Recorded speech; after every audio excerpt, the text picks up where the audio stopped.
Hi guys, Miss Davis here. Today we're going to be talking about Module 5, Lesson 9.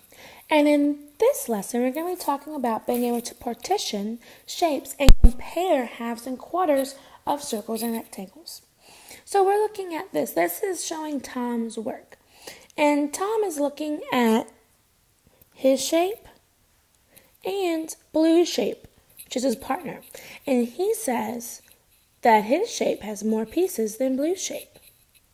Well, let's look at this. This is Tom's shape.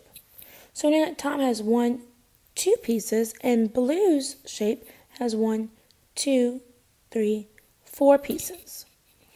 So if Tom's shape has 2 pieces, Blue's shape has 4 pieces, we know that Blue's shape actually has more pieces.